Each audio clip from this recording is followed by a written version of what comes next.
തങ്ങൾ പറഞ്ഞു, നിന്റെ ജീവിതത്തിലെ സർവ്വ പ്രശ്നങ്ങൾക്കുമുള്ള പരിഹാരമാ 5 വഖത്ത് നിസ്കാരമെന്ന് നബി മുഹമ്മദ് മുസ്തഫ.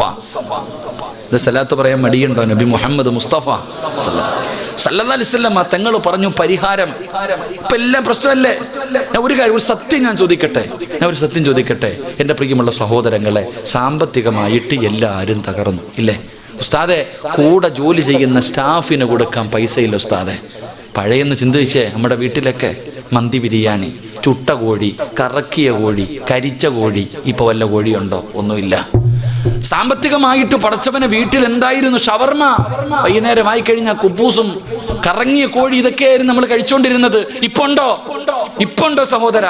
ഇപ്പൊ സവാള ഉള്ളവനാ രാജാവ് അല്ലേ? 160 140 ആയി ഇപ്പൊ അതിന്റെ വില. കൂടണം, ഇനിയും കൂടണം. അള്ളാഹു ഈമാൻ തരുമാറാകട്ടെ. ഉറക്കപ്പറ, അള്ളാഹു ഈമാൻ തരുമാറാകട്ടെ. എല്ലാത്തിൻ്റെ അഹങ്കാരം തീരണം. ഞാനതേ പറയത്തുള്ളൂ. വളരെ അഹങ്കാരം അള്ളാഹു അനുഗ്രഹം ചെയ്തപ്പോൾ അഹങ്കാരം കൂടും, സർവ്വതും കൂടും. ഒന്നുമില്ലാത്ത അവസ്ഥയിലെത്തും. വന്ന വഴി മറന്നുപോയി നമ്മൾ പലരും. അള്ളാഹു കാത്തുരക്ഷിക്കുമാറാകട്ടെ. എൻ്റെ പ്രിയമുള്ള സഹോദരങ്ങളെ, ഞാൻ ചോദിക്കുന്നത്, പഴയതുപോലെ ഒന്നുമില്ല. പലരുടെയും വീടിൻ്റെ അകത്ത് ഇപ്പൊ ഇപ്പൊ ചമ്മന്തിയൊക്കെ അരയ്ക്കാൻ തുടങ്ങി, ഇപ്പൊ കപ്പയൊക്കെ വാങ്ങി പുഴുങ്ങാൻ തുടങ്ങി. കാരണം എന്തേ? പഴയതൊക്കെ മാറി, പഴങ്ങഞ്ഞിയൊക്കെ കുടിക്കാൻ തുടങ്ങി പലരും. എൻ്റെ പ്രിയപ്പെട്ട സഹോദരങ്ങളെ, ചോദിച്ചാൽ പറ, എന്തേ ഇത്ര ഞെരുക്കം? എന്തേ സഹോദര? ഞാൻ ചോദിക്കുന്നത്, നമ്മുടെ വീടിൻ്റെ അകത്ത് ഇത്ര ഞെരുക്കം വന്നത് എങ്ങനെയാ? ഉടനെ നിങ്ങൾ പറയുന്ന മറുപടി, വെള്ളപ്പൊക്കം, നോട്ട് നിരോധനം, കേന്ദ്ര ഭരണം, ഇതൊക്കെ ഞങ്ങളെ വല്ലാതെ ബാധിച്ചു ഉസ്താദ്. ഇല്ലേ? നമ്മൾ പറയുന്ന ഒരു കാരണം എന്തേ? ഇതൊക്കെ നമ്മൾ കാരണം പറയുന്നത്. എൻ്റെ സഹോദര, നിന്നെ തല്ലണ്ടേ സഹോദര? നീ ആലോചിക്കേ, ഈ നാട്ടിൽ കിടക്കുന്ന നിന്റെ വീടിൻ്റെ അകത്ത് നിനക്കും നിന്റെ പെണ്ണുമ്പിള്ളയ്ക്കും മക്കൾക്കും തിന്നാനില്ലാത്തതിൻ്റെ കാരണം ഓനാണോ? നിങ്ങൾ ചിന്തിക്ക്. നമ്മൾ മനസ്സിലാക്കേണ്ട ഒരു കാര്യം അതാ. ഒരിക്കലുമില്ല സഹോദര. നിന്റെ വീടിൻ്റെ അകത്ത് സാമ്പത്തികമായിട്ടുള്ള ഞെരുക്കം വന്നിട്ടുണ്ടെങ്കിൽ അതിൻ്റെ കാരണം നീയും നിന്റെ പെണ്ണുമ്പിള്ളയും മക്കളുവാ. അള്ളാഹു ഈമാൻ തരുമാറാകട്ടെ. ഉറക്കപ്പറ, അള്ളാഹു ഈമാൻ തരുമാറാകട്ടെ. ഞാൻ വെറുതെ പറഞ്ഞുതരാം, തെളിവ് സഹിതം ഞാൻ പറഞ്ഞുതരാം. എടാ, നിന്റെ വീടിൻ്റെ അകത്ത് പട്ടിണി വന്നിട്ടുണ്ടെങ്കിൽ, നിനക്ക് സാമ്പത്തിക ഞെരുക്കം വന്നിട്ടുണ്ടെങ്കിൽ അതിൻ്റെ കാരണം നീയും നിന്റെ കുടുംബവുമാ. അള്ളാഹു കാത്തുരക്ഷിക്കുമാറാകട്ടെ. എൻ്റെ പ്രിയമുള്ള സഹോദരങ്ങളെ, ഒരു ഉദാഹരണം ഞാൻ ചോദിക്കട്ടെ. ഒരു ദിവസം ഏറ്റവും കുറഞ്ഞ ശമ്പളത്തിന് ജോലി ചെയ്യുന്ന വ്യക്തി ആരെന്നറിയോ? രാവിലെ മുതൽ കിളയ്ക്കാൻ പോകുന്ന ഒരാൾക്ക് 600, 700, 800 ഇതല്ലേ കൂലി? പറചങ്ങാതി ആണോ? നേരെ ഇരുന്ന് എല്ലാവരും ശൈത്താൻ വന്ന് തടകുന്നു. രാവിലെ കിളയ്ക്കാൻ പോകുന്ന കൂലിപ്പണിക്ക് പോകുന്ന ആളുടെ ശമ്പളം എത്ര? ഇവിടെ എത്ര പറയൂ ഉസ്താദ്? 1000 രൂപയാണ്. എന്നാൽ കിളയ്ക്കാൻ പോലെ നല്ലത്. നമ്മുടെ ഇവിടെ 600 രൂപയുള്ളൂ. രാവിലെ മുതൽ 1 മണി വരെ, 8 മണി മുതൽ 1 മണി വരെ ജോലി ചെയ്യാൻ വരും. 600 രൂപ കൂലി. മേശിരിക്കാരൻ എത്രടാ റഫീഖ ശമ്പളം? 1000 രൂപ. 4 മണി വരെ അല്ലേ? 4 എന്നുള്ളത് 4:30 ആയ പോയി, പിന്നെ കൂടും. കൂടെ വരുന്നവന് 900. കൂടെ സിമെന്റ് കുഴയ്ക്കാൻ പോകുന്ന ആൾക്ക് 900. ഒരു ചേച്ചി ഉണ്ടെങ്കിൽ 800 രൂപ. ആശാരിപ്പണിക്കാരൻ 1000 കൂടത്തില്ല, കൂടും. എന്നാൽ പള്ളി ജോലി ചെയ്യുന്ന ഉസ്താദിൻ്റെ ശമ്പളം എത്ര എന്നറിയാവോ നിങ്ങൾക്ക് ആർക്കെങ്കിലും? പള്ളി ബാങ്ക് വിളിക്കുന്ന മുഅദ്ദിൻ്റെ ശമ്പളം എത്ര എന്നറിയോ? കൂട്ടി നോക്കണം വാപ്പ. 75 രൂപ, 80 രൂപ, 100 രൂപ. അതിൽ കൂടുതൽ വാങ്ങണ ആരുമില്ല. കൂടിപ്പോയാൽ 130 രൂപ. ഈ 130 രൂപ വാങ്ങുന്ന ഉസ്താദ്, ഏതെങ്കിലും ഒരു ഉസ്താദിൻ്റെ പെണ്ണുമ്പിള്ളയും മക്കൾ പട്ടിണി അടക്കുന്നുണ്ടോ? അള്ളാടെ പള്ളി ബാങ്ക് വിളിക്കുന്ന ഏതെങ്കിലും ഒരു മുഅദ്ദിൻ സാഹിബിൻ്റെ മക്കൾ വല്ലതും തായ് എന്ന് പറഞ്ഞ് തെണ്ടി നടക്കുന്നുണ്ടോ? ഇല്ല. എന്തേ കാരണം? അള്ളാഹു പഠിക്കാൻ ഭാഗ്യം തരുമാറാകട്ടെ. അള്ളാഹു പഠിക്കാൻ ഭാഗ്യം തരുമാറാകട്ടെ. എൻ്റെ പ്രിയപ്പെട്ട, അപ്പം നിങ്ങൾ പറയും, അത് അള്ളാഹു ബർക്കത്തിട്ടുണ്ട്. ഈ ബർക്കത്ത് എന്ന് പറഞ്ഞാൽ ഓസിന് കിട്ടുന്ന സാധനം, അത് ഉസ്താദിനെ മാത്രമല്ലടാ, എല്ലാവർക്കും കിട്ടും. ഞാൻ ചോദിക്കട്ടെ, നിന്റെ വീട്ടിൽ 25,000 മേടിക്കുന്നു, മാസം 30,000 ഉണ്ട്. പക്ഷെ ഈ ഒരു ദിവസം 100 രൂപ മാത്രം കിട്ടുന്ന ഈ ഉസ്താദിന് കറണ്ട് ബില്ലടയ്ക്കണം. പലരെ കടയിൽ പോയിട്ട് ഫാത്തിഹ ഓതി അരി കിട്ടുമോ? മീൻ കച്ചവടക്കാരൻ്റെ വാപ്പാടെ കവർ വിശാലമാകട്ടെ എന്ന് പറഞ്ഞാൽ ഒരു ദിവസം മീൻ കൊടുക്കും. എന്നും കൊടുക്കുമോ? അണ്ണാച്ചി എടുത്ത് പാരി പിടിക്കാൻ പോയിട്ട് ഫാത്തിഹ ഓതിയാ കിട്ടുമോ? ഇല്ലല്ലോ. എല്ലാം പൈസ തന്നെ കൊടുക്കണം. ഉസ്താദിനും കരണ്ട് ബില്ലടക്കണം, പാല് വാങ്ങണം, പച്ചക്കറി വാങ്ങണം, പലചരക്ക് വാങ്ങണം, മീൻ വാങ്ങണം, ഉസ്താദിന്റെ പെണ്ണും പിള്ളയ്ക്കും ഡ്രസ്സ് വാങ്ങിക്കൊടുക്കണം, മക്കൾ പഠിക്കാൻ വിടുന്നുണ്ട്, വസൂലി കൊടുക്കണം, ട്യൂഷൻ കൊടുക്കണം, ഉസ്താദിന്റെ പെണ്ണും പിള്ളയ്ക്ക് സ്വർണം വാങ്ങിക്കൊടുക്കണം. ഈ കേവലം ഒരു ദിവസം 100 രൂപ ശമ്പളം കിട്ടുന്ന, കേവലം ഒരു മാസത്തിൽ 10,000, 12,000, 10,000 രൂപ ശമ്പളം കിട്ടുന്ന ഉസ്താദ് ഇതെല്ലാം ചെയ്തിട്ടും ബാക്കി ബാങ്കിലാകൊണ്ടിടുന്നത്. അള്ളാഹു ഈമാൻ തരുമാറാകട്ടെ. ഉറക്കപ്പുറം അള്ളാഹു ഈമാൻ തരുമാറാകട്ടെ. ഉസ്താദിനെ എന്തേ GST ബാധിക്കാത്ത? ഉസ്താദിനെ എന്തേ കേന്ദ്രഭരണം ബാധിക്കാത്ത? ഞാൻ വെറുതെ പറഞ്ഞതല്ല, ചിന്തിച്ചു നോക്ക്. അള്ളാഹു ഈമാൻ നൽകി അനുഗ്രഹിക്കുമാറാകട്ടെ. അതിന് ഒരേ ഒരു കാരണമേ ഉള്ളൂ. അള്ളാഹു സുബ്ഹാനഹു വ തആല പറയുന്നു, ലോകത്ത് ആരുടെ വീടിൻ്റെ അകത്ത് ദാരിദ്ര്യമുണ്ടായാലും ഒരു വീടിൻ്റെ അകത്ത് അള്ളാഹു ഒരിക്കലും പട്ടിണി കൊടുക്കില്ല എന്ന് ആദരവായ പ്രവാചകൻ നബി മുഹമ്മദ് മുസ്തഫ സല്ലല്ലാഹു അലൈഹി വസല്ലമ തങ്ങൾ പറഞ്ഞു, സാക്ഷാൽ ദജ്ജാൽ എന്ന് പറയുന്ന ഒരുത്തൻ വരാനുണ്ട്. അവൻ്റെ ഷർറിൽ നിന്ന് അള്ളാഹു നമ്മളെ കാക്കുമാറാകട്ടെ. അവൻ വന്നിട്ട് രാജ്യം ഭരിച്ചാലും നിന്റെ കൂരയിൽ എല്ലാ ദിവസവും തിന്നാൻ സുഭിക്ഷമായ ഭക്ഷണം ഉണ്ടാകും. അള്ളാഹു നമ്മുടെ വീട് അങ്ങനെ ആക്കി തരുമാറാകട്ടെ. അള്ളാഹു അങ്ങനെ ആക്കി തരുമാറാകട്ടെ. നല്ലൊരു ആമീൻ പറ. അള്ളാഹു അങ്ങനെ ആക്കി തരുമാറാകട്ടെ. വെറുതെ കിട്ടുമോ? പറ, കിട്ടുമോ? കിട്ടൂല. അള്ളാഹ് പറഞ്ഞു, ഞാൻ പറയുന്ന ഒരു കാര്യം ചെയ്താൽ മതി. തലകുത്തി ഒന്നും നിൽക്കണ്ട, തലകീഴായിട്ടൊന്നും നിൽക്കണ്ട, രാവും പകലും കിടന്ന് കഷ്ടപ്പെടണ്ട. അള്ളാഹ് പറയുന്നു, മരിക്കുന്ന കാലം വരെ ഞാൻ തരും ഭക്ഷണം, ഞാൻ തരുവടാ. രാഷ്ട്രീയക്കാരനല്ല അള്ളാഹ്, എൻ്റെ റബ്ബ് എന്നോട് പറയുന്നു, സിറാജെ, ഞാൻ പറയുന്ന ഒരു കാര്യം നീയും നിൻ്റെ പെണ്ണുമ്പിള്ളയും മക്കളും ചെയ്താ മരിക്കുന്നത് വരെ ഞാൻ തരുവടാ. അള്ളാഹു നമുക്ക് ഈമാൻ നൽകുമാറാകട്ടെ. അള്ളാഹു നമുക്കത് ചെയ്യാൻ ഭാഗ്യം തരുമാറാകട്ടെ. ചെയ്യുവോ? മനസ്സുള്ളവരൊക്കെ ഒന്ന് കൈവക്ക്. നിനക്ക് വേണമെങ്കിൽ പൊക്ക്. നിൻ്റെ പെണ്ണുപിള്ളയും മക്കളും പട്ടിണി കിടന്ന എനിക്കിവിടെ എന്നാ? നിനക്ക് വേണമെങ്കിൽ പൊക്ക്. എൻ്റെ കാര്യം നോക്കിയാൽ എന്താ ഉസ്താദേ? നമ്മുടെ കാര്യം നമ്മൾ നോക്കിയാൽ പോരെ? ഞാൻ പഠിച്ച ഇൽമ നിങ്ങൾക്ക് പറഞ്ഞു തരുന്നു. ഈ ഒരു കാര്യം ചെയ്താൽ ഒരു വെള്ളിയാഴ്ച ഒരു പള്ളിയുടെ മുന്നിലും ഇങ്ങനെ പോണ്ട, ലെറ്റർ പേടും പിടിച്ച് സംഘടനകൾക്ക് അപേക്ഷ എഴുതി കൊടുത്തിട്ട് കാത്തിരിക്കുക, മോളെ കെട്ടിക്കണം. എന്താ വേണ്ടപ്പ? പണക്കാരന്മാരുടെ വീട് ഇപ്പം റിമോട്ടാ, പണ്ടതുപോലൊന്നുമല്ല. യാചകർ നിരോധിച്ചിരിക്കുന്നു. എഴുതി പോകണ്ടട ചങ്ങാതി, വീട്ടിൽ ഇരുന്ന് മരിക്കണ കാലം വരെ തിന്നാം. അള്ളയല്ലേ പറഞ്ഞ തരാന്ന്, ഞാനല്ലല്ലോ. ഖുർആൻ ഉണ്ടല്ലോ, വിശ്വാസം ഉണ്ടല്ലോ. ഖുർആൻ എടുക്ക്. 114 സൂറത്തുകൾ. അതിനകത്ത് സൂറത്തു ത്വാഹ എന്ന് പറയുന്നൊരു സൂറത്തുണ്ട്. ആ സൂറത്തിൻ്റെ ഏറ്റവും അവസാനത്തെ പേജ് എടുത്തിട്ട് അങ്ങോട്ട് നോക്ക്. 130 ആയത്തിന് ശേഷം ഒരായത്തുണ്ട്. ഞാൻ പറയുന്ന ഈ ആയത്തെടുത്തിട്ട് അർത്ഥം വായിച്ചു നോക്ക്. എന്നിട്ട് നാളെ മുതൽ ചെയ്യാൻ തീരുമാനിക്ക്. അള്ളാഹു മരിക്കുന്ന കാലം വരെ ഭക്ഷണം തരുമെന്ന് അള്ളാഹുവിൻ്റെ വിശുദ്ധ ഖുർആൻ. അള്ളാഹു ഈമാൻ തരുമാറാകട്ടെ. ചെയ്തൂടെ? ഒരു നല്ല ഇൻഷാ അല്ലാഹ് പറ. ഉറങ്ങുന്നവൻ എഴുന്നേക്കട്ടെ ഒന്നുകൂടെ. അള്ളാഹു പറയുകയാണ്, പെങ്ങളെ നല്ലതുപോലെ കേട്ടോ. ഉസ്താദേ ഭർത്താവിന്റെ ജോലി പോയി, പഴയതുപോലെ കച്ചവടമില്ല. ആ പരാതിയാണ്. കാണുന്നവരോട് മുഴുവനും പരാതിയാണ്. എന്തിനാ പെണ്ണെ പരാതി പറയുന്നത്? ഈ ലോകം മുഴുവനും പടച്ച റബ്ബ് പറയുകയാ, നീ ആരുടെ മുന്നിലും പിരിവിന് പോകണ്ട, നിന്റെ മക്കൾക്ക് വേണ്ടി യാചിക്കണ്ട, ഞാൻ തരാം ഭക്ഷണം. വഅ്മുറു അഹ്ലക ബിസ്സലാത്തി വസ്തബിർ അലൈഹാ ലാ നസ്അലുക റിസ്ഖാ നഹ്നു നർസുകുക വൽ ആഖിബത്തു ലിത്തഖ്വാ. അല്ലയല്ലേ പറഞ്ഞത് വഅ്മുറു അഹ്ലക ബിസ്സലാത്തി വസ്തബിർ അലൈഹാ ലാ നസ്അലുക റിസ്ഖാ നഹ്നു നർസുകുക. പടച്ചവൻ പറയുകയാണ്, ഈ പറയുന്ന ഒരേ ഒരു കാര്യം നീയും നിന്റെ ഭാര്യയും നിന്റെ മക്കളും ചെയ്താ ആ വീടിന്റെ അകത്ത് മരിക്കുന്ന കാലം വരെ അള്ളാഹു ഭക്ഷണം കൊടുക്കുമെന്ന് അള്ളാഹുവിന്റെ വിശുദ്ധ ഖുർആൻ. അള്ളാഹു ഈമാൻ നൽകി അനുഗ്രഹിക്കുമാറാകട്ടെ. അള്ളാഹു പറയുകയാ, ഒരേ ഒരു കാര്യം ചെയ്തുകൂടെ? പൈസയൊന്നും കൊടുക്കണ്ട, പേടിക്കണ്ട, പൈസയൊന്നും വേണ്ട. അള്ളാഹു പറയുകയാ, 5 നേരം ബാങ്ക് വിളിക്കുമ്പോൾ നീയും നിന്റെ ഭാര്യയും മക്കളും നിസ്കരിച്ച ഞാൻ തരും ഭക്ഷണം, നീയല്ല റിസ്ക് ഉണ്ടാക്കുന്നത്. ലാ നസ്അലുക റിസ്ക, നീയല്ല ഭക്ഷണം, ഞാനാടാ റബ്ബ്, ഞാനാ റാസിഖ്, ഞാൻ തരും. അള്ളാഹു ഈമാൻ തരുമാറാകട്ടെ. പള്ളിയിലെ ഒന്നാമത്തെ സഫി നിൽക്കണത് ആരാ? ഇമാമ്. തൊട്ടു പുറകെ നിൽക്കണത് ആരാ? മുഅദ്ദിൻ സാഹിബ്. കൂടെ നിൽക്കണതാരാ? മദ്രസയിലെ ഉസ്താദന്മാർ. അതുകൊണ്ടാണ് മക്കളെ മരിക്കുന്ന കാലം വരെ പട്ടിണിയില്ലാത്തത്. അള്ളാഹു ഈമാൻ തരുമാറാകട്ടെ, അള്ളാഹു ഈമാൻ തരുമാറാകട്ടെ. അപ്പോൾ എന്ത് ചെയ്യണം? 5 വഖത്ത് നിസ്കരിക്കണം. വെറുതെ അല്ല അല്ലാഹു പറഞ്ഞത്. നിസ്കരിക്കാറുണ്ടോ? നമ്മളൊക്കെ നിസ്കരിക്കും, എല്ലാവരും നിസ്കരിക്കും. പക്ഷേ ഭാര്യ നിസ്കരിക്കാറുണ്ടോ? മക്കൾ നിസ്കരിക്കാറുണ്ടോ? പ്രായപൂർത്തിയായ 3ഉം 4ഉം വീട്ടിലുണ്ടല്ലോ, നിസ്കരിക്കാറുണ്ടോ? ഇവർക്കൊന്നും എൻ്റെ നിസ്കാരം നിർബന്ധമില്ലേ? നിങ്ങൾ ചിന്തിക്ക്. നമ്മളൊക്കെ മദ്രസയിൽ പഠിച്ചിട്ടുണ്ട്, 7 വയസ്സുള്ളവനോട് നിസ്കരിക്കാൻ കൽപ്പിക്കണം. 10 വയസ്സായിട്ട് നിസ്കരിക്കാത്തവനെ എന്ത് ചെയ്യണം? പറയടാ മക്കളെ, എന്ത് ചെയ്യണോടാ? എന്ത് ചെയ്യണം?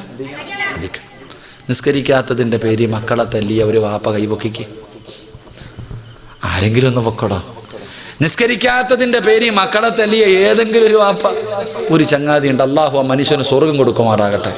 ഉറക്കപ്പറ, അള്ളാഹു സ്വർഗം കൊടുക്കുമാറാകട്ടെ. അതാ വാപ്പ. നിങ്ങൾ ചിന്തിക്ക്. ഈ കൈവക്കാത്തവരുടെയൊക്കെ മക്കൾ 5 നേരവും ജമാഅത്തായിട്ട് നിസ്കരിക്കുന്നവരാണെന്ന് വിശ്വസിക്കാൻ ഞാൻ മലക്കല്ലപ്പ, മനുഷ്യനാണ്. ഞാനും നിങ്ങളെപ്പോലെ ചോറല്ലേ തിന്നുന്നത്. അള്ളാഹു ഈമാൻ തരുമാറാകട്ടെ. കാരണം ആലോചിക്ക്, വെറുതെ ആണെന്ന് വിചാരിച്ചോ? മുത്തുനബി പറഞ്ഞു, ഒരു വീട്ടിൽ ബർക്കത്തുണ്ട്, ഒരു വാപ്പയ്ക്ക് അള്ളാഹു ബർക്കത്ത് ചെയ്യുമെന്ന് നബിയിനാ റസൂലുള്ളാഹി. ഏത് വാപ്പയ്ക്കാ? തൻ്റെ മക്കൾ നിസ്കരിക്കാതെ കടന്നുറങ്ങുന്ന മക്കളെ തല്ലി നമസ്കരിപ്പിക്കാൻ ഒരു വടി വെട്ടി വെച്ചിരിക്കുന്ന വാപ്പ. തൻ്റെ മക്കൾ പറഞ്ഞാൽ അനുസരിക്കാതെ വരുമ്പോ ആ മക്കളെ തല്ലി നന്നാക്കാൻ ഒരു ഈർക്കലെങ്കിലും നിന്റെ വീട്ടിൽ വെട്ടിവെച്ചിട്ടുണ്ടെങ്കിൽ അള്ളാഹു നിനക്ക് ബർക്കത്ത് ചെയ്യട്ടെ എന്ന് ആദരവായ പ്രവാചകൻ നബി മുഹമ്മദ് മുസ്തഫ. നമ്മുടെ വാപ്പ പണ്ടൊരു വടി വെട്ടിവെച്ചാൽ മതിയായിരുന്നു. വാപ്പ വെട്ടിവെച്ചിരുന്ന വടി കണ്ടാ നമ്മൾ നന്നാകുമായിരുന്നു. വാപ്പ വരുന്നടാന്ന് പറയണ്ട, ആ കമ്പ് നോക്കടാന്ന് പറഞ്ഞാൽ മതി. ആ അലമാരിയുടെ മുകളിൽ ഇരിക്കുന്നത് നോക്കടാ സിറാജ എന്ന് പറഞ്ഞാൽ എൻ്റെ ശൈത്താൻ അപ്പം ഇറങ്ങുമായിരുന്നു. എൻ്റെ എല്ലാ ബഹളവും തീരുമായിരുന്നു. ഒരു വടി കണ്ടാൽ നമ്മൾ നന്നാകുമായിരുന്നു. ഇന്ന് സ്വന്തം വാപ്പാനെ കണ്ടാൽ തിരിഞ്ഞടക്കും മക്കൾ. അള്ളാഹു ഈമാൻ തരുമാറാകട്ടെ. അതിൻ്റെ കാരണം ഒരു വടി ഇന്നെങ്കിലും പോയി വെട്ടിവെക്ക്. പൈസ കൊടുത്ത് വാങ്ങണമെന്ന് ഞാൻ പറയണില്ല. നിന്റെ പറമ്പിൽ നിന്ന് ഒരു ഉണക്ക കമ്പെങ്കിലും വെട്ടി വീടിനകത്ത് കൊണ്ടുപോയി അള്ളാഹു ബർക്കത്ത് ചെയ്യുമെന്ന് ആദരവായ പ്രവാചകൻ നബി മുഹമ്മദ് മുസ്തഫ സ്വല്ലല്ലാഹു അലൈഹി വസല്ലമ തങ്ങൾ പറയുകയാ, നിസ്കരിച്ചാൽ കിട്ടുന്ന ഒരു പ്രതിഫലം മരിക്കുന്ന കാലം വരെ അള്ളാഹു ഭക്ഷണം തരും. അള്ളാഹു ഭാഗ്യം തരുമാറാകട്ടെ. പക്ഷേ നമ്മൾ നമസ്കരിക്കാതെ വന്നപ്പോൾ ഈ പള്ളിയുടെ പരിസരത്ത് എത്രയോ വീടുകളുണ്ട്. ബാങ്ക് വിളിക്കും, എത്ര ആണുങ്ങളാണ് നിസ്കരിക്കാൻ പോവാ, എത്ര പെണ്ണുങ്ങളെ നിസ്കരിക്കാതെ ഇരുന്നപ്പോൾ അള്ളാഹു തന്നതുകൊണ്ട് അങ്ങ് നിർത്തി. അള്ളാഹു നേരത്തെ ഇങ്ങനെ തന്നുകൊണ്ടിരുന്നതാ, അതങ്ങ് നിർത്തി. ലഇൻ ശകർതും ലഅസീദന്നകും വലഇൻ കഫർതും ഇന്ന അദാബി ലശദീദ്. അള്ളാഹിക്ക് തലേ വണ്ടിയൊന്നും ഓടുന്നില്ല നിനക്കിങ്ങനെ വാരിക്കോരി തരാൻ. അള്ളാഹു അറിയാം, എടാ നിനക്ക് പൈസ തരാനും സമ്പത്ത് തരാനും ആരോഗ്യം തരാനും വീട് തരാനും കച്ചവടം തരാനും എല്ലാം അള്ളാഹിക്ക് അറിയാം. അതുപോലെ നിന്നെയും പെണ്ണും പിള്ളയും മക്കളെയും പള്ളിയുടെ മുന്നിൽ കൊണ്ടിരുത്തി പിരിവെടുപ്പിക്കാനും അള്ളാഹിനറിയാം. അള്ളാഹു കാത്തിരക്ഷിക്കുമാറാകട്ടെ, അള്ളാഹു കാത്തിരക്ഷിക്കുമാറാകട്ടെ. ഇനിയും നന്നാകാൻ തീരുമാനിച്ചില്ലെങ്കിൽ അള്ളാഹ് അങ്ങനെ തന്നെ കൊണ്ടിരുത്തും. ഇനിയും നന്നാകാൻ തീരുമാനിച്ചില്ലെങ്കിൽ അള്ളാഹ് കൊണ്ടിരുത്തും. അള്ളാഹു കാത്തിരക്ഷിക്കുമാറാകട്ടെ. അപ്പം 5 വഖത്ത് നിസ്കരിക്കാൻ പറഞ്ഞത് വെറുതെയല്ല. 5 വഖത്ത് നിസ്കരിച്ചാൽ അള്ളാഹു 5 പ്രതിഫലം തരും. ഒന്നാമത്തെ പ്രതിഫലം, മരിക്കുന്ന കാലം വരെ അള്ളാഹു ഭക്ഷണം തരും. അള്ളാഹു പട്ടിണിയില്ലാതെ ഹലാല് തിന്നുകൊണ്ട് മരിക്കുന്ന കാലം വരെ ജീവിക്കാൻ അള്ളാഹു ഭാഗ്യം തരുമാറാകട്ടെ, അള്ളാഹു ഭാഗ്യം തരുമാറാകട്ടെ. 2, നിങ്ങൾക്ക് ബോറടിച്ചു തുടങ്ങിയ ഞാൻ എത്ര മണിക്ക് നിർത്താന്നാ പറഞ്ഞേ? എത്ര? 11 മണിയായി. നിർത്താറായ? നിർത്താറായ? പറ, നിർത്താറായ? ഇൻഷാ അല്ലാഹ് ഒരു 4 കാര്യം കൂടെ പറഞ്ഞു നിർത്തിയേക്കാം. നിസ്കരിച്ച 5 വഖത്ത് നിസ്കരിക്കുന്ന ഒരു മനുഷ്യന് അള്ളാഹു തരുന്ന 4 പ്രതിഫലം കൂടെ പറഞ്ഞിട്ട് ഞാൻ ദുആ ചെയ്ത് പിരിയും. അള്ളാഹു ഭാഗ്യം തരുമാറാകട്ടെ. 2, എല്ലാവർക്കും ഒരു ആഗ്രഹമുണ്ട്. ഒരു കടുകുമണിയുടെ അളവെങ്കിലും ഹൃദയത്തിൽ ഈമാനുള്ള ഒരു മനുഷ്യൻ്റെ ആഗ്രഹമാണ് നല്ല മരണം വേണം. എല്ലാവർക്കും വേണ്ടേ? നല്ല മരണം വേണോ? വെള്ളിയാഴ്ച രാവിലെ മരിക്കണോ? ഷഹീദിന്റെ കൂലി കിട്ടുന്ന മരണം വേണോ? മരിക്കടക്കുമ്പോൾ ചിരിക്കണോ? അള്ളാഹു ഭാഗ്യം തരുമാറാകട്ടെ. ആഗ്രഹമുള്ളവരൊക്കെ ഒന്ന് കൈവക്ക്. ഓസിന് കിട്ടും. എങ്ങനെ കിട്ടും? ഓസിന്. വെള്ളിയാഴ്ച ജുമായുടെ 2ാമത്തെ റക്അത്തിൽ സുജൂദി കിടക്കുമ്പോൾ മരിക്കണം, കിട്ടും. അള്ളാഹു ഈമാൻ തരുമാറാകട്ടെ.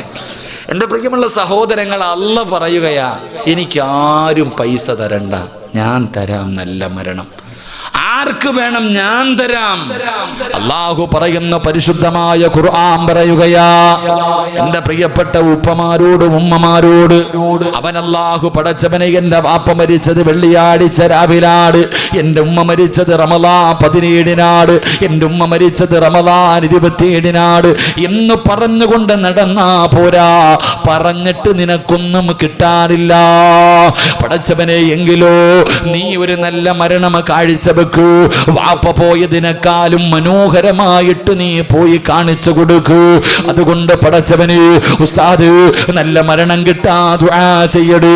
പറയുന്ന ഉമ്മമാര്, നല്ല മരണം വേണോ? അല്ലാഹു പറയുകയാ, ഞാൻ തരാ. ആർക്കാണ് നല്ല മരണം വേണ്ടത്? ഞാൻ തരാ. എന്ത് ചെയ്യണമെന്നറിയുമോ? അയ്യാല സ്വലാ, അയ്യാലൽ ഫലാ. അല്ലാഹുവിന്റെ പള്ളിയുടെ മിനാരത്തിൽ നിന്ന് 5 നേരം ബാങ്ക് വിളിക്കുമ്പോ ആരാണോ നിസ്കരിക്കുന്നത്, ആരാണോ എന്റെ മുന്നിൽ വന്ന് സുജൂദ് ചെയ്യുന്നത്, ആ മനുഷ്യന് ഞാൻ നല്ല മരണം കൊടുക്കുമെന്ന് അല്ലാഹുവിന്റെ വിശുദ്ധ ഖുർആൻ. അല്ലയല്ലേ പറഞ്ഞത്? ഇത്രയും എളുപ്പത്തില്, ഇത്രയും 5 പൈസയുടെ ചെലവില്ലാതെ ഒരു ദിവസത്തിന് 25 മിനിറ്റ് 5 സമയങ്ങളായി മാറ്റിവെച്ച അല്ലാഹു നല്ല മരണം തരുമെന്ന് പടച്ച റബ്ബ് പറയുമ്പോ അത് വാങ്ങാൻ കഴിഞ്ഞില്ലെങ്കിൽ നമ്മളല്ലേ നഷ്ടവാളികള്? 25 മിനിറ്റ് 5 സമയങ്ങളിലായി റബ്ബിന് കൊടുത്താൽ അല്ലാഹു നല്ല മരണം തരാമെന്ന് പറയുമ്പോ, എടാ ചെറുപ്പക്കാരാ, എന്തേടാ മോനെ നമസ്കരിക്കാൻ ഇത്ര മടിയെന്ത്? അതിലെന്ത് പ്രയാസമാടാ ഉള്ളത്? നിന്നെ പടച്ച റബ്ബിന്റെ മുന്നിൽ വന്ന് 5 നേരം തലകുനിക്കാറ് നിനക്കെന്തേടാ തടസ്സം? നീ അതിന് പറയുന്ന കാരണം എന്തേ ചെറുപ്പക്കാരാ? വീട്ടിൽ വളർത്തുന്ന നായി പോലും നന്ദി കാണിക്കുമടാ. പക്ഷേ നമ്മൾ നന്ദിയില്ലാത്തവരാകരുത്. എന്റെ പ്രിയപ്പെട്ട ചെറുപ്പക്കാരാ, നിനക്കൊരുപാട് ആഗ്രഹങ്ങളുണ്ട്, ഒരുപാട് മോഹമുണ്ട്, ഒരുപാട് സ്വപ്നമുണ്ട്. നിന്നെ പോലെ എല്ലാവർക്കുമുണ്ട് ചെറുപ്പക്കാരാ. നിന്നെ പോലെ ഒരു ചെറുപ്പക്കാരനായിരുന്നു മഹാനായ റബീഅത്ത്, മഹാനായ ഉബൈബ് ഇബ്നു അദി റളിയല്ലാഹു തആല അൻഹു. വിവാഹം പോലും കഴിഞ്ഞിട്ടില്ല ചെറുപ്പക്കാരാ. ആ ഉബൈബ് റളിയല്ലാഹു തആല അൻഹു മുസ്ലിമായതിന്റെ പേരിൽ ശത്രുക്കൾ പിടിച്ചുകൊണ്ട് വരികയാണ്. അല്ലാഹുവേ തൂക്കി കൊല്ലാൻ പോവുകയാണ്. അവിടുന്ന് തൂക്കുമരത്തിന്റെ മുകളിലേക്ക് കയറ്റി നിർത്തി. എന്നിട്ട് താഴെ നിൽക്കുന്ന ശത്രുക്കൾ പലരും ഹുബൈബിന്റെ കൂട്ടുകാരാ. അവര് ചോദിച്ചു, ഹുബൈബേ, ചെറിയ പ്രായപാടാ ഹുബൈബ്, വിവാഹം കഴിഞ്ഞിട്ടില്ല ഹുബൈബ്, ഇതടിച്ചു പൊളിക്കേണ്ട സമയമാണ് ഹുബൈബ്. പണം ഞങ്ങൾ തരാ, അധികാരം തരാ, സുന്ദരികളെ തരാ, കള്ള് തരാ, വാടാ ഹുബൈബ്. ഇന്നലെ കണ്ട മതം കളഞ്ഞിട്ട് വാടാ ഹുബൈബ്. ഹുബൈബ് തങ്ങൾ പറഞ്ഞു, എന്ത് പറഞ്ഞാലും ഞാൻ വരൂല. കൂട്ടുകാര് പറഞ്ഞു, നീ മതം മാറണ്ട, നിനക്ക് മതത്തിനോട് അത്ര ഇഷ്ടമാണെങ്കിൽ നീ മതം മാറണ്ടടാ. മുഹമ്മദിനെ ഒരു ചീത്ത പറയടാ, മുഹമ്മദ് നബിയെ എന്തെങ്കിലും മോശമായിട്ടൊരു വാർത്ത പറ, നിന്നെ ജീവനോടെ വിട്ടേക്കാ. ഹുബൈബ് തങ്ങൾ പറഞ്ഞു, ഞാൻ പറയൂല. അവസാനം കൊല്ലാ സമയമായപ്പോ അവര് ചോദിച്ചു, ഹുബൈബേ, നിന്റെ ജീവിതത്തിൽ അവസാനത്തെ മോഹമെന്താ? ചാകുന്നതിന് മുമ്പ് വല്ല മോഹവുമുണ്ടോ? ഹുബൈബ് ഇബ്നു അദി റളിയല്ലാഹു തആല അൻഹു അവിടെന്ന് പറഞ്ഞു, എനിക്ക് നിസ്കരിക്കണം, എനിക്ക് 2 റക്അത്ത് നമസ്കരിക്കണം, ഒരവസരം തരുമോ? ശത്രുക്കൾ അനുവാദം കൊടുത്തു. ഹുബൈബ് റളിയല്ലാഹു തആല അൻഹു പെട്ടെന്ന് wuduവെടുത്തു, 2 റക്അത്ത് നമസ്കരിച്ചു. ചെറിയ സൂറത്തുകളാണ് ഓതിയത്. പെട്ടെന്ന് നിസ്കാരം നിർത്തി, സലാം വീട്ടി, സുജൂദിൽ കിടന്നു കരയുന്നു. അല്ലാഹ്, അല്ലാഹുവേ എനിക്ക് നമസ്കരിക്കണമെന്ന് ആഗ്രഹമുണ്ട്. എപ്പോ നിസ്കരിച്ചാലും വലിയ സൂറത്തുകളാണ് ഓതാറ്. ഇന്ന് ചെറുതോതിപ്പോയി തമ്പുരാനെ, ഇന്ന് ഞാൻ പെട്ടെന്ന് നിർത്തി തമ്പുരാനെ. ഇഷ്ടമില്ലാഞ്ഞിട്ടല്ല, കൊതി തീർന്നിട്ടല്ല, മതിയായിട്ടല്ല. പടച്ചവനെ, എൻ്റെ നമസ്കാരം നീണ്ട.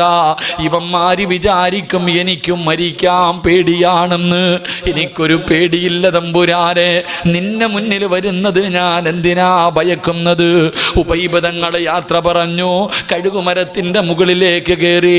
ശത്രുക്കൾ കിബിലയുടെ ഭാഗത്തു പോലും തിരിച്ചു നിർത്തിയില്ല, എതിരെ തിരിച്ചു നിർത്തി. ഉബൈബ് റളിയല്ലാഹു തആല അൻഹുവിന്റെ കഴുത്തിലേക്ക് കയറിട്ട് മുറുക്കുകയാ. ഉബൈബ് തങ്ങളെ തൂക്കുകയറിൽ കിടന്ന് പിടയുകയാണ്, താഴെ നിന്നിട്ട് ചിരിക്കുകയാണ്. ഉബൈബ് തങ്ങൾ കിടന്ന് മരണവപ്രാളത്തിൽ പിടയുന്നത് കണ്ടിട്ട് താഴെ നിന്ന ശത്രുക്കൾ മുഴുവനും ചിരിക്കുകയാ, അവര് കളിയാക്കുകയാ.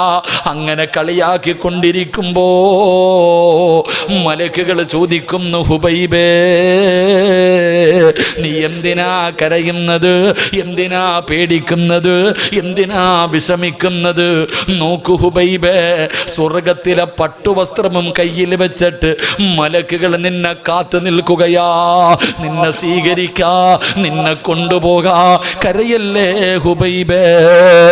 യാ അയ്യത്തുഹൻ നഫ്സുൽ മുത്മഇന്ന ഇർജിഇ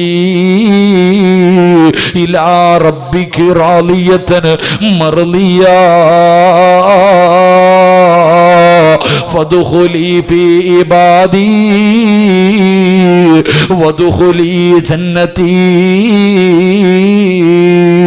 മലക്കുകൾ അവിടുന്ന് സ്വാഗതം പറയുകയാ, അവര് സമാധാനിപ്പിക്കുകയാ, അവര് സന്തോഷിപ്പിക്കുകയാ. എന്നിട്ട് പറയുന്നു, പറയടാ ഹുബൈബ്, ലാ ഇലാഹ ഇല്ലല്ലാഹ്. ഇവന്മാരുടെ മുഖത്ത് നോക്കിയിട്ട് നീ പറ, ലാ ഇലാഹ ഇല്ലല്ലാഹ്. ഉറക്ക വിളിച്ചു പറ ഹുബൈബ്. ഹുബൈബ് തങ്ങൾ വിളിച്ചു പറയുമ്പോ അതുവരെ ചിരിച്ചു കൊണ്ടിരുന്ന ശത്രുക്കളുടെ കണ്ണ് തെള്ളുകയാ. പേടിച്ചു പോയടാ. കഴുകുമരത്തിൽ കിടന്ന് പിടയുമ്പോ അവിടുന്ന് ഷഹാദത്ത് കലിമ ഉറക്ക പറയുന്നത് കേട്ടപ്പോ അവന്മാര് മുഴുവനും വിറയ്ക്കാൻ തുടങ്ങി. ഉബൈബ് തങ്ങൾ മരിച്ചു കിടക്കുമ്പോഴും ചിരിക്കുകയാ. ആ കഴുകുമരത്തിൽ കഴുത്തിലേക്ക് കയറ് മുറുകുമ്പോഴും ഉബൈബ് തങ്ങൾ ചിരിക്കുകയാ. ചെറുപ്പക്കാരാ, വാപ്പമാരേ, നമസ്കരിച്ചാ കിട്ടുന്ന രണ്ടാമത്തെ പ്രതിഫലം അല്ലാഹു നിനക്ക് നല്ല മരണം തരുമെന്ന് നബി മുഹമ്മദ് മുസ്തഫ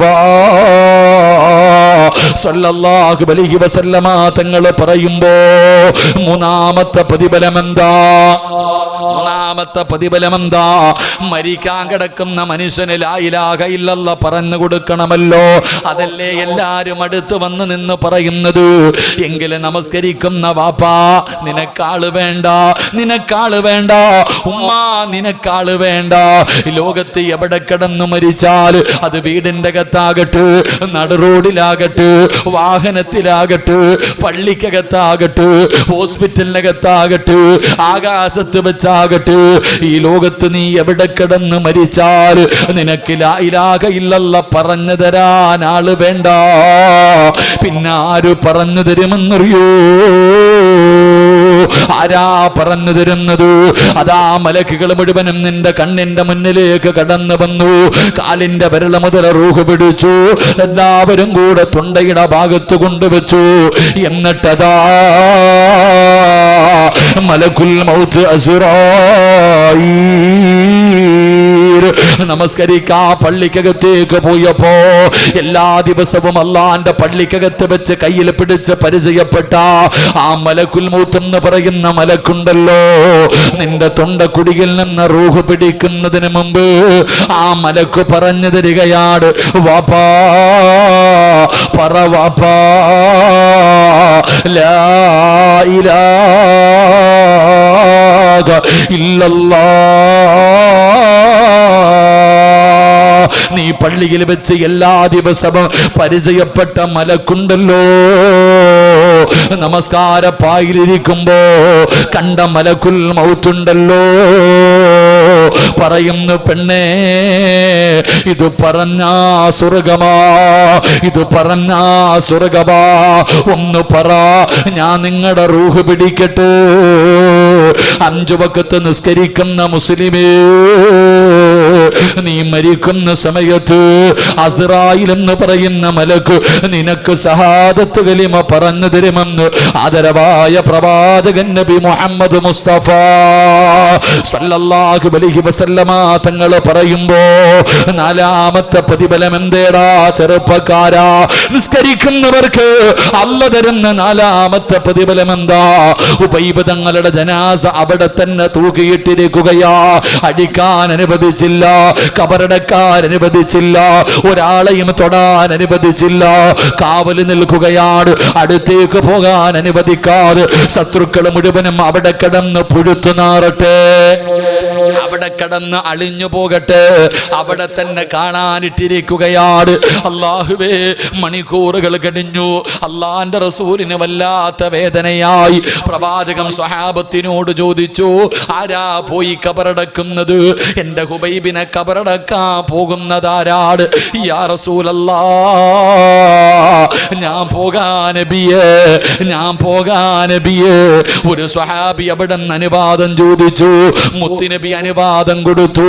സഹാബി പോവുകയാണ്. ഹുബൈബ് തങ്ങളുടെ ജനാസ കബറടക്കാൻ പോകുമ്പോ സുബ്ഹാനല്ലാഹ്, കാവല് നിൽക്കുന്ന ശത്രുക്കളുണ്ടല്ലോ, ശത്രുക്കൾ മുഴുവനും ഒരുമിച്ച് നിൽക്കുമ്പോ യുവത്വത്തിന്റെ നടുവിലൂടെ നടന്നു പോകുന്ന ചെറുപ്പക്കാരിയായ കാണാനിടകുള്ള സൗന്ദര്യ റാണിയായ ഒരു പെണ്ണുണ്ടല്ലോ, ശത്രുക്കളുടെ ഭാഗത്തേക്ക് ഓടുകയാണ്, ഓടുകയാ. എന്നിട്ട് വിളിച്ചു പറയുകയാ, ആരാണ് ഹുബൈബിന്റെ തലമുറിച്ചു തരുന്നത്? ആരാണ് ഹുബൈബിന്റെ തലമുറിച്ചു തരുന്നത്? ഹുബൈബിന്റെ തല ആരെങ്കിലും എനിക്കൊന്ന് മുറിച്ചു തരുമോ? ശത്രുക്കൾ ചോദിക്കുന്നു, പെണ്ണ്, ഈ ചത്ത് കിടക്കുന്നവന്റെ തല നിനക്കെന്തിനാ? അവിടെന്ന് പെണ്ണ് പറഞ്ഞ മറുപടി എന്തെന്നറിയുമോ? ഇവന്റെ തലയോട്ടിക്കകത്ത് കള്ളൊടിച്ചു കുടിക്കാനാ. ഹുബൈബ് റളിയല്ലാഹു തആല അൻഹുവിന്റെ തല വെട്ടിപ്പിളർന്ന് തലച്ചോറെടുത്ത് വെളിയിൽ കളഞ്ഞിട്ട് ആ തലയോട്ടിക്കകത്ത് എനിക്ക് കള്ളൊഴിച്ചു കുടിക്കാരാ. ഞാൻ ശപഥം ചെയ്തവളാ, ഞാൻ സത്യം ചെയ്തവളാ. എനിക്ക് മുറിച്ചു തരുവോ? മുറിച്ചു തരുന്നവനൊരു സമ്മാനമുണ്ട്. മുറിച്ചാരാണോ തരുന്നത് അവന് ഞാനൊരു സമ്മാനം തരാ. എന്റെ ശരീരമാ, എന്റെ ശരീരമാ. പടച്ചവരെ, എന്റെ കൂടെ കിടക്കാറുള്ള അവസരമാ.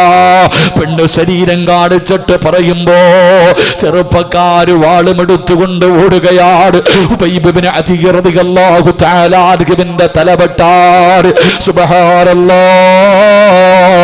സ്വഹാബി ഒരു ഈന്തപ്പന മരത്തിന്റെ മുകളിലേക്ക് കയറി. എന്താണ് നടക്കുന്നത്? അല്ലാഹുവേ, സ്വഹാബി നോക്കുമ്പോ ജീവനും കൊണ്ടോടുകയാണ്.